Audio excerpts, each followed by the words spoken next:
Hello friends, मैं हूं धर्म। आप देख रहे हो अपना YouTube channel rank to MS. खबरों की शुरुआत में सबसे पहले आज हम आपको बता दें कि आज हम देखने वाले हैं बीएसएनएल और एमटीएनएल से रिलेटेड सभी न्यूज़ हेडलाइंस। साथ ही हम देखेंगे यूनियन से रिलेटेड सभी लेटेस्ट अपडेट जो कि फेसबुक, व्हाट्सएप, टेलीग्राम एवं सभी सोशल साइट्स से ली हुई हैं। इसके अलावा आज हम देखने वाले हैं बीएसएनएल एमटीएनएल के 4G से रिलेटेड लेटेस्ट अपडेट और साथ ही सैलरी की जो भी ऑफिशियल अपडेट्स अब तक आई हैं उनसे रिलेटेड लेटेस्ट जानकारी। तो बने रहिए खबरों के साथ में, हमारे साथ में। तब तक वीडियो को पूरा देखिएगा और अगर वीडियो पसंद आए तो दोस्तों के साथ लाइक, शेयर और सब्सक्राइब करना मत भूलिएगा। वीडियो की शुरुआत करते हैं बिना किसी देरी के। क्या ये बड़ी खबर, एक्सक्लूसिव खबर हमारे पास है? आशीष के पास चलते हैं। आशीष बताएं। देखिए, एमटीएनएल के लिए बहुत बड़ी खबर आती हुई दिखी है। सोमवार को मंत्री समूह की बैठक होगी और इसमें तमाम जो बड़े मंत्री देख रहे हैं सरकार में, रविशंकर प्रसाद है, निर्मला सीतारमण, पीयूष गोयल, ये शामिल होते हुए नजर आएंगे। जहां पर एमटीएनएल और बीएसएनएल के रिवाइवल प्लान पर चर्चा होगी, तो यहाँ पर पूरा फोकस रखना होगा। धर्मेंद्र प्रधान, हरदीप सिंह पुरी, ये भी शामिल होते हुए नजर आएंगे इस बैठक में।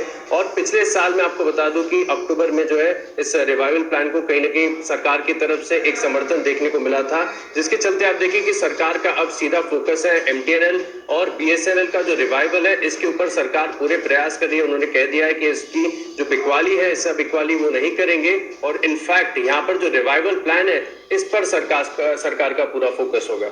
ओके, तो रिवाइवल प्लान पर सरकार का पूरा फोकस है। जीओएम की मीटिंग होने वाली है मंडे दोपहर 12:30 बजे और फिर वहां पर यहाँ से जो रिवाइवल प्लान आएगा वहां पर नजर रखेगी। कोई प्लान नहीं है बीएसएनएल एमटीएनएल को बेचने का, क्योंकि एक बहुत अहम भूमिका निभाती हैं दोनों कंपनीज जहां तक अब देश में टेलीकॉम सर्विस प्रोवाइडिंग की एक बात है। तो बड़ी खबर आती हुई दिख रही है एमटीएनएल बीएसएनएल की तरफ से। और इस समय इसके अलावा यहाँ पर टेलीकॉम न्यूज़ में एक सबसे खास न्यूज़ ये भी आई है जो कि द इंडियन एक्सप्रेस न्यूज़पेपर के द्वारा दी हुई है।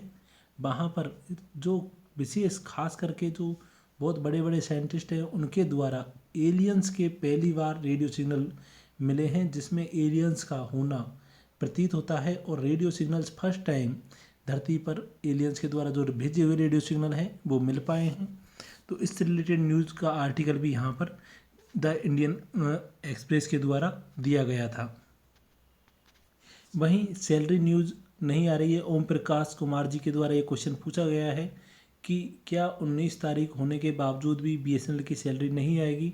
तो आपको बता दें कि बीएसएनएल के कर्मचारियों की सैलरी 19 तारीख की जो अपडेट दी गई थी वो एक तरह से ऑफिशियल अपडेट नहीं थी, सिर्फ और सिर्फ इसी तरह से डिपार्टमेंटल जानकारी थी जो कि यहाँ पर टेलीग्राम ग्रुप अपने रैंक टू एमएस पर दी हुई थी।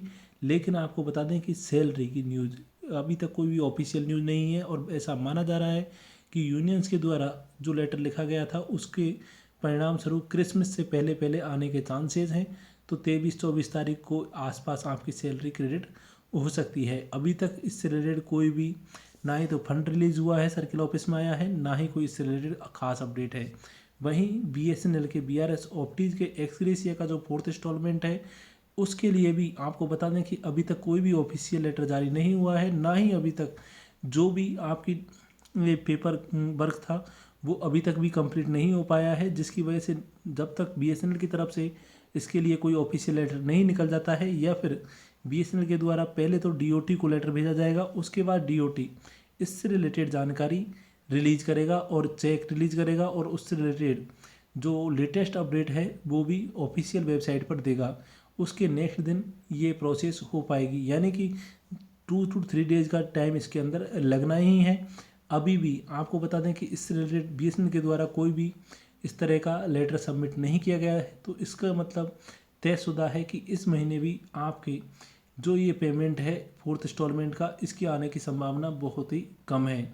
हालांकि आपको बता दें कि इसके लिए बीएसएनएल के कर्मचारियों के द्वारा भी काफ़ी प्रयास किए जा रहे हैं, लेकिन अभी तक भी कंप्लीट डाटा उनके द्वारा मैच नहीं हो पा रहा है। यही कारण है कि आपके 4th इंस्टॉलमेंट का पैसा अभी तक क्रेडिट नहीं हुआ है। वहीं सैलरी से रिलेटेड जो पेमेंट है उसका नहीं आने का मेन कारण यही बताया जा रहा है कि अभी तक बीएसएनएल के द्वारा इस तिमाही का जो रेवेन्यू है वो या फिर इस महीने का जो रेवेन्यू है वो इतना इकट्ठा नहीं हो पाया है कि बीएसएनएल के कर्मचारियों की सैलरी वो नियत समय पर दे पाए। हालांकि सोमवार को होने वाली बीएसएनएल एमटीएनएल के रिवाइवल से रिलेटेड मीटिंग में ये मुद्दा उठाया जा सकता है कि बीएसएनएल के कर्मचारियों की salary regularly with in time पर दी जाए, महीने के अंतिम सप्ताह में इसकी सैलरी क्रेडिट की जाए, ताकि बीएसएनएल के कर्मचारी अपना पूर्ण सहयोग इसमें दे सकें। वहीं कॉन्ट्रैक्ट वर्कर्स से रिलेटेड जानकारी में आपको बता दें कि कॉन्ट्रैक्ट वर्कर्स के द्वारा की जाने वाली हड़ताल के फलस्वरूप ऐसा सुनने में आया था कि उनकी 2 महीने की सैलरी हर महीने के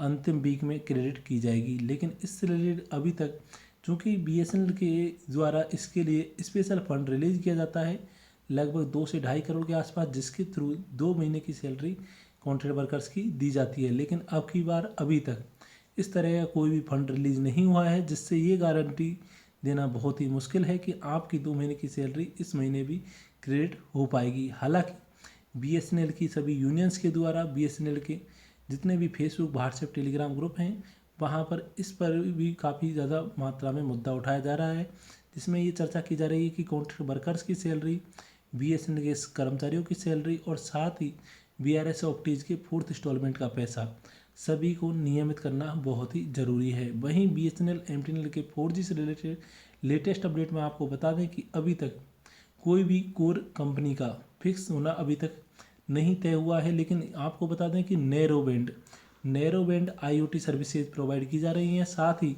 विदेशी कंपनियां और भारत की भी कुछ कंपनियां मिलकर के सैटेलाइट बेस्ड इंटरनेट सर्विसेज लेकर के आने वाली है, यानी कि अब इंटरनेट के क्षेत्र में एक नया मोड़ आया है, जहां पर अब इंटरनेट सर्विसेज ना केवल आपको लैंडलाइन, ब्रॉडबैंड और FTTH के थ्रू दी जाएगी, बल्कि अब सेटेलाइट के थ्रू भी आपको इंटरनेट मिलने लगेगा। यानी कि अब रेडियो सिग्नल यहाँ से जो भेजा जाता है वो सेटेलाइट पर जाएगा और उसके थ्रू जब आपस सिग्नल आएगा उसके थ्रू आपको इंटरनेट सर्विसेज मिलने लगेगी। यानी कि जिस तरह से RF रेडियो फ्रिक्वेंसी सिग्नल के थ्रू इंटरनेट सेवाएं मिलती है, उसी तरह से अब आपको सैटेलाइट बेस्ड इंटरनेट सर्विसेज मिलने लगेंगी।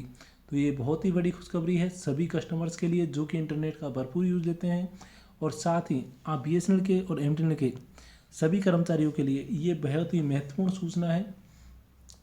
और आपको बता दें कि बीएसएनएल के लिए ये बहुत फ़ायदेमंद साबित हो सकता है। Narrow band internet of things services ये मेडिकल के क्षेत्र में एवं अन्य सभी क्षेत्रों में संचार सेवाएं सुचारू रखने में, और साथ ही इंटरनेट सर्विसेज जो कि आर्मी फील्ड में एवं अन्य सभी जगहों पर ये बहुत ही कारगर साबित होगा। तो इसलिए सबसे बड़ा और सबसे महत्वपूर्ण मुद्दा जो कि इंटरनेट से रिलेटेड है वो यहाँ पर सॉल्व हो जाता है। और जैसे ही बीएसएनएल और एमटीएनएल के अंदर ऑल इंडिया लेवल पर 4G आ जाएगा तो सभी बीएसएनएल और एमटीएनएल के कर्मचारियों को इससे बीएसएनएल के अंदर 3rd PRC 4th इंस्टॉलमेंट का पैसा एवं सभी सुविधाएं सुचारू रूप से चालू हो जाएंगी। तो ये तो थी बीएसएनएल और एमटीएनएल से रिलेटेड सभी लेटेस्ट अपडेट।